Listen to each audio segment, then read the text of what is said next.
এটা কি ড্রেস পরছো? না আসলে আমি এগুলো ধুইতে নিয়ে যাচ্ছিলাম, আমি এগুলো পরে সাথে যাব না তো। আরে রিল্যাক্স, আমি জাস্ট তোমাকে জিজ্ঞাসা করলাম এটা কি ড্রেস পরছো, এতে ঘাবড়ানোর কি আছে?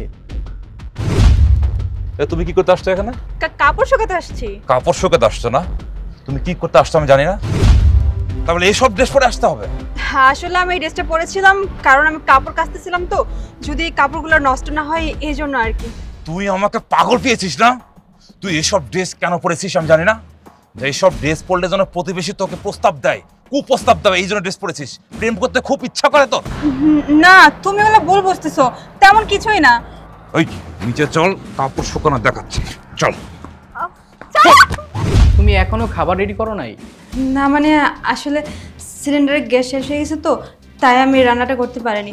তুমি একটু অপেক্ষা করো, আমি এক্ষুনি রান্না করে নিয়ে আসতেছি। বুঝলাম না চেতনা, তুমি প্রত্যেক কথাতেই ঘাবড়ে যাও। আচ্ছা তোমার সমস্যা কি আমাকে বলো তো? আমি তো জাস্ট তোমাকে জিজ্ঞাসা করলাম যে খাবার রেডি হয়েছে কিনা, আর যদি খাবার রেডি না হয় সমস্যা নেই, চলো আমরা বাইরে গিয়ে খাবো। এই তোমার কতক্ষণ রান্না করতে লাগে? হ্যাঁ আমার মাত্র 10 মিনিট লাগবে, তুমি দাঁড়াও আমি এখনো করে দিচ্ছি। আর একটু 10 মিনিট আগে করে রাখতে পারো নাই? আমি কি করবো, গ্যাস শেষ হয়ে গেছে, আমার তো এখানে কোনো দোষ ছিল না তাই না? তোমার কি দোষ না? তোমার কি দোষ? গ্যাস শেষ হয়ে গেছে, গ্যাস শেষ হয়ে গেছে, গ্যাস শেষ হয়ে গেছে।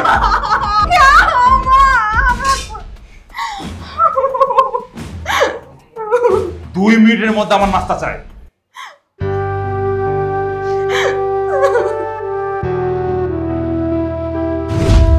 তাহলে কি বলছো আমি খাবার বানাবো না?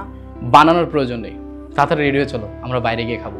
প্লিজ তুমি আমাকে মেরো না, আমাকে ছেড়ে দাও, আমি আমি আমি আর কোনো ভুল করবো না, প্লিজ আমাকে মেরো না। চেতনা, আমাকে এটাতে মারলে আমি অনেক ব্যথা পাই, প্লিজ আমাকে মেরো না। চেতনা, চেতনা তোমার কি হয়েছে এবার বলছো কেন? আর আমি তোমাকে বেল দিয়ে মারতে যাবো কেন? তুমি এটা আমার চোখের সামনে থেকে নাও, আমার অনেক ভয় লাগে এটা দেখলি। এই যে দেখো আমি ফালাই দিলাম।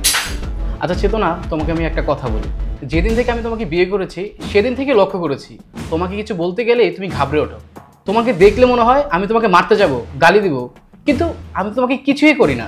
দেখো আমি তোমার হাজব্যান্ড, আর তোমার সিক্রেট কিছু যদি আমার কাছে শেয়ার না করো তাহলে কার কাছে তুমি শেয়ার করবে? আর মাঝে মাঝে তোমার এই সমস্ত জিনিস দেখে আমি নিজেই ঘাবড়ে যাই। আপনি তো জানেন আপনার সঙ্গে আমার দ্বিতীয় বিবাহ। আপনার আগে আমার যে হাজব্যান্ড ছিল ছোটখাটো ভুল করলে জানোয়ারের মতো মারতো আমাকে, আমার কোনো কথাই শুনতো না। আমার বাবা মা ওই ভয়ঙ্কর লোকটার হাত থেকে আমাকে বাঁচিয়েছে। এরপর না আমি আর বিয়ে করতে চাইনি, কিন্তু ফ্যামিলি থেকে আমাকে বলেছিল যে আপনি নাকি খুব ভালো মানুষ, তার জন্যে আপনাকে বিয়ে করতে আমি রাজি হয়ে যাই। তারপরে আমি আপনাকে বিয়ে করি, কিন্তু ওই ভয়টা আমার এখনও কাটেনি। আমার মনে হয় আপনিও হয়তো আমাকে মারবেন। চেতনা, এইসব কখনোই হবে না। আর তোমার পাস্ট পাস্ট হিসাবে থাকবে, তোমার ইন ফিউচার এগুলো কোনো কিছুই তুমি দেখতে পাবা না। বিশ্বাস করো, তোমার পাস্ট ফিউচার দুটোই অনেক ভালো রাখবো আমি। এমনকি তোমার পাস্ট ভুলে দেওয়ার আমি চেষ্টা করব।